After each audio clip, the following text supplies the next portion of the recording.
Welcome to Raaonline. Today's topic is vaccination in pregnancy. So, maternal vaccination protects both the mother and fetus from the morbidity of certain infections.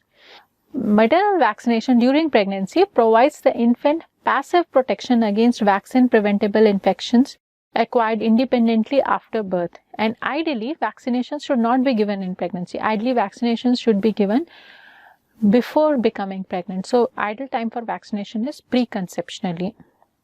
Now, when should we give the vaccination during pregnancy? When the risk of exposure is high, when the infection poses risks to mother or fetus, and when the vaccine is unlikely to be harmful. So, those are the times when do vaccinate the pregnant women during pregnancy. The Infectious Disease Society of America and the American College of Obstetricians and Gynecologists says that vaccines routinely recommended for all pregnant women are tetanus, diphtheria, pertussis, influenza and COVID. Now these vaccines, tetanus, diphtheria, pertussis, influenza and COVID have a good safety profile in pregnancy. They can even provide passive protection to the newborn, and they are not associated with miscarriages. So they are given to all pregnant women. Now sometimes appropriate vaccines to pregnant women with medical or exposure indications that put them at risk for vaccine preventable infections. So some other vaccines can also be given in pregnancy that we'll discuss now. Coming to the immunogenicity and placental transfer, healthy pregnant women are able to mount a similar immune response to vaccines as healthy non-pregnant women.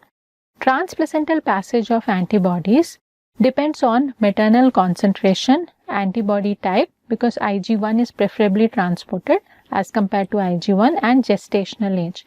Maternal IgG levels reach their peak about 4 weeks after immunization.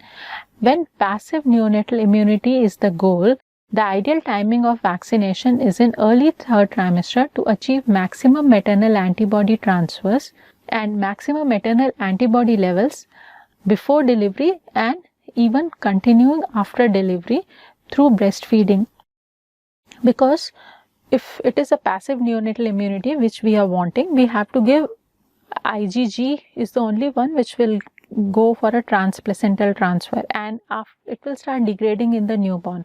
So if we give in the first trimester passive neonatal immunity, it will not work. It will degrade, IgG will vanish off by the time newborn is born. So if the aim is passive neonatal immunity, we have to give a mother the vaccination in early third trimester so that she mounts IgM immediately and IgG after 4 weeks, and this IgG goes transplacentally to the intrauterine fetus, and this stays in the fetus till 6 months before it gets destroyed. Now, believing myths about vaccine is not the same as the facts. So mothers may refuse vaccination. So why they say we don't want vaccination in pregnancy? Because mothers wish to avoid any potential exposure to fetus in utero.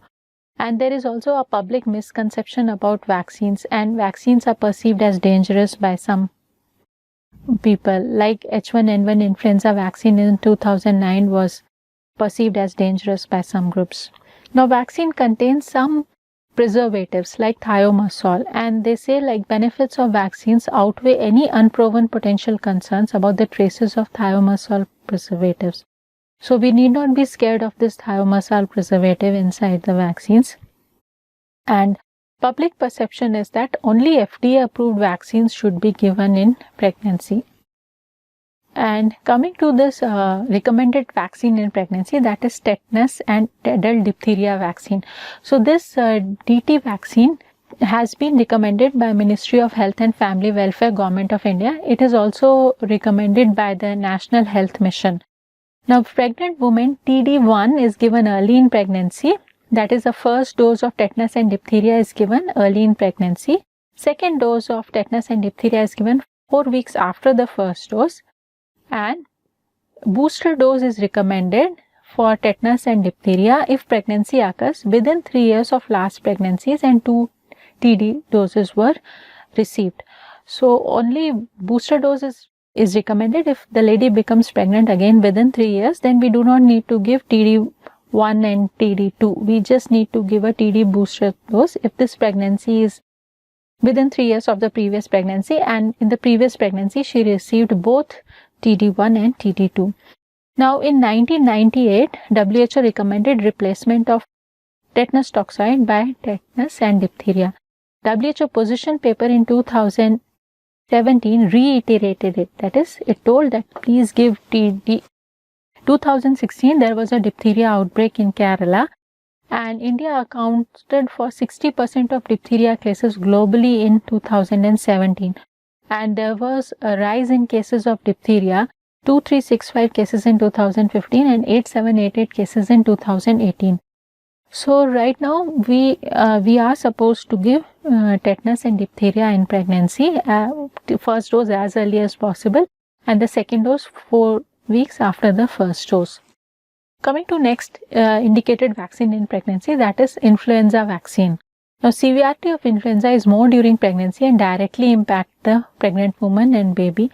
It ranges from hospitalization, preterm labor and sometimes even death. Now treatment is available, however resistance develops to medicines, and influenza in pregnancy is preventable with vaccination during pregnancy.